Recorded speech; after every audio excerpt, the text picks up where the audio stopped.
Bernard Jacob, bonjour. Bonjour. Vous dirigez les caves Ackermann et depuis peu, vous nous proposez un voyage au centre de la bulle. De quoi s'agit-il?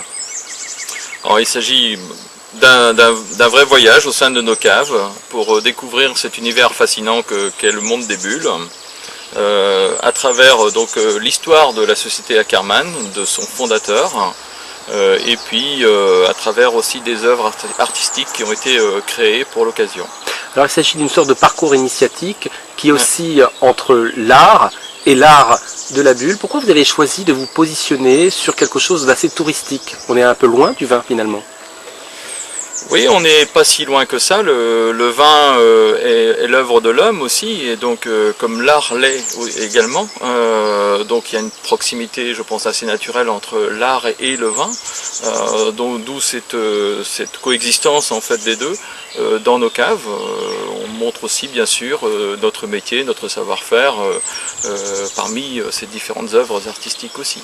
Est-ce que vous avez la volonté de vous positionner comme étant vraiment une cave touristique aussi bien qu'une cave à vin? Clairement, oui. Clairement, on veut être une des plus importantes caves œnotouristiques, comme on dit aujourd'hui, de la région, pour faire découvrir notre patrimoine, la richesse de nos vins, leur diversité. Je crois que de par le fait, vous avez littéralement cassé votre tirelire. Oui, un peu, il le fallait. Vous pouvez nous en dire un peu plus sur les dépenses occasionnées? Alors c'est un investissement d'à peu près 400 000 € que l'on a réalisé. Bon, il s'inscrit aussi dans le cadre de notre bicentenaire, puisqu'on fête les 200 ans de notre entreprise.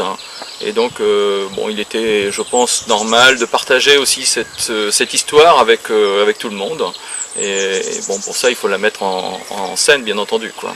Cette scène, elle se déroule sous terre, avec un jeu de mots qui est fait sur l'œuvre de Jules Verne, voilà, un auteur nantais que vous semblez affectionner.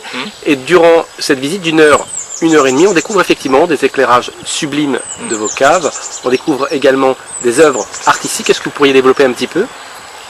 Oui, mais je souhaite surtout que les gens le découvrent par eux-mêmes, parce que je pense que je serais moins bien placé qu'eux-mêmes pour exprimer ce que mes yeux ou ce que leurs yeux peuvent plutôt voir.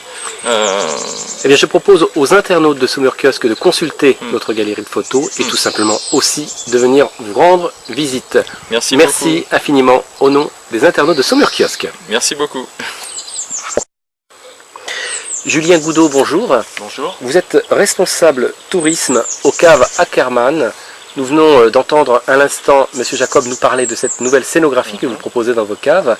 Et je crois que les handicapés n'ont pas été oubliés, loin de là. De quoi s'agit-il?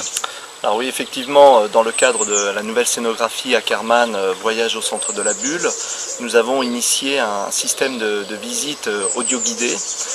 Grâce à ces appareils que nous appelons des audio-guides, eh bien, nous avons équipé certains d'entre eux de boucles permettant aux malentendants eh bien, de suivre une visite au même titre que les autres publics. Comment s'utilise cet appareil? On le visse à l'oreille? Voilà, nous le vissons, nous avons une boucle qui est reliée donc à cet appareil et qui permet d'amplifier donc le volume voilà, des différentes étapes de la visite. Rares sont les caves ou les établissements touristiques qui proposent dans le pays saumurois ce type d'équipement. Alors, au niveau des caves, nous sommes les premiers à lancer ce type de visite autonome qui permet, outre de répondre à certains handicaps, mais aussi à d'autres clientèles de suivre la visite en des langues telles que le néerlandais et l'allemand. Nous n'avons pas toujours ce type de personnel toute l'année et nous comblons cette lacune. Voilà. Alors, vous allez également prétendre sous peu à une labellisation justement. La labellisation s'appelle Tourisme et Handicap. Où en sommes-nous? Alors nous avons initié une démarche auprès du comité départemental du tourisme. Nous avons formulé cette demande il y a de cela maintenant un an en vue d'obtenir ce label. Alors ce n'est pas une manière d'obtenir à tout prix un label pour un label, mais c'est une vraie volonté, volonté de notre part d'accueillir tout public et une première commission est venue dans nos caves pour dire que nous avions tous les atouts pour répondre aux différents au cahier des charges du label Tourisme et Handicap.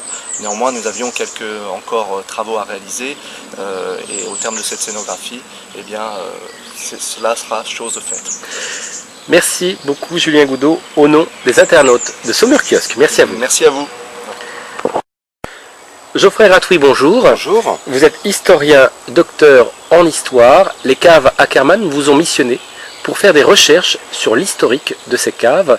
Et vous avez découvert, entre autres, qu'en son temps, Jean-Baptiste Ackermann a eu quelques revers de la part des Champenois. Est-ce que vous pourriez nous en parler? Alors ce ne sont pas quelques revers, c'est plutôt quelques anicroches, pourrait-on dire. On va rappeler rapidement un petit peu l'histoire de la maison. Donc Jean-Baptiste Ackermann arrive à Saumur en 1811.